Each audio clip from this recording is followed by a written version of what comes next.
र प्रत्येक बिहिबार हाम्रो भानुचोकको सफाइ कार्यक्रम हुन्छ बेलुकी भ्याउने जतिले त्यहाँ आउँदाखेरि उनीहरूले भानुचोक हाम्रो मेन एरिया प्रत्येक हप्ता थुप्रै हप्ता भइसकेको छ, 200 हप्तै पुगिसक्यो।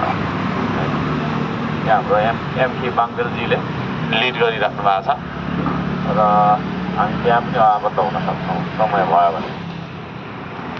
हामी शिक्षकको रूपमा काम गर्छौँ। शिक्षक भनेको विद्यालयमा जागिर खानु होइन, पढाउँदै हामीले जे राम्रो काम गर्छौँ त्यही मान्छे शिक्षक हो होइन। र आजको यो सिकाउने काम जस्तो पनि लाग्छ मलाई चाहिँ। झाडुहरू लिएर आउनुभएको दिदीबहिनीहरूले सिकाउनु भयो होइन, धन्यवाद दिन चाहन्छु। हाम्रो विश्वजीले हाम्रो सर उहाँ वातावरण महाशाखाको प्रमुख हुनुहुन्छ। अहिले समस्या के देखियो धरानमा अहिले आउँदै थिएँ भन्दाखेरि जताततै कुकुर भगाएको देखियो है। र सबैजनालाई अब यो मिडियाको धरानवासी मात्रै नभएर नेपालैभरि जो जतिले हामीले कुकुर बिरालो पाल्छौँ, बिरालोलाई त हगाइराख्नु परेन होइन। त्यो कागज के गर्छ फेरि बिरालो चाहिँ अलिक त्यो दिशा गरेर त्यो आफैले पुर्छ पनि अरे भन्ने त्यसको चाहिँ दिशा भेटिँदैन, देखिँदैन। कुकुरको चाहिँ दिशा बाटोभरि अहिले देखिएको अवस्था छ। प्लास्टिक सिसा र कपडाको फोहोर चाहिँ हामीले धेरै भइसक्यो अहिले। पहिला चाहिँ बाटैभरि हुन्थ्यो, अहिले त्यस्तो छैन, फाइनहरू पनि लगाइयो।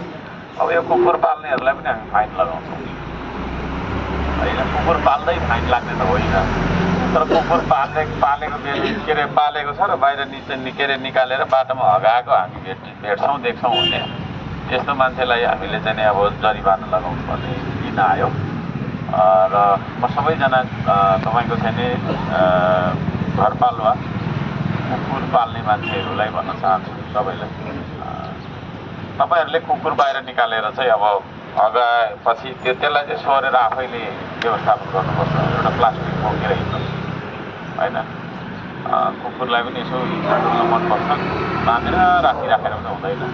त्यसले गर्दाखेरि एउटा प्लास्टिक बोकेर जाने, जहाँ दिशा गर्छ उठाउने होइन। अनि तपाईँले बारीतिर गर्नुहुन्छ या टोइलेट बाथरुममा कहाँ तपाईँले व्यवस्थापन गर्नुहुन्छ त्यो खालको गर्नु होला। र त्यो गर्नुभयो भने हाम्रो धरान सफा रहन्छ। अहिले मैले यसो हेर्दाखेरि धेरै जसो ठाउँमा कुकुरको तपाईँको दिशा देखियो है, त्यस्तो देखियो र त्यस्तो नहोस् भन्न चाहन्छु। हरेक चाहिँ हामीले कुकुर पालेको जस्तो लाग्छ यसो हेर्दाखेरि। र सबैजनालाई नगरवासीले त्यति हामीलाई गरिदिनु भयो भने धरान सफा रहन्छ। धरान सफा रहनु भनेको हामी स्वस्थ रहनु भनेको हाम्रो इज्जत प्रतिष्ठा बढ्नु पनि हो।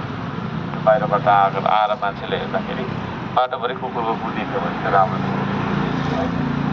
त्यसो भएको कारणले अब खुला दिशामुक्त सहर पालिका देश हामीले घोषणा त गऱ्यौँ, तर फेरि कुकुर बाटैभरि हगाइयो भने हामी बाटोमा दिशा गर्नु र कुकुर दिशा गर्नु एउटै त बाटो होइन।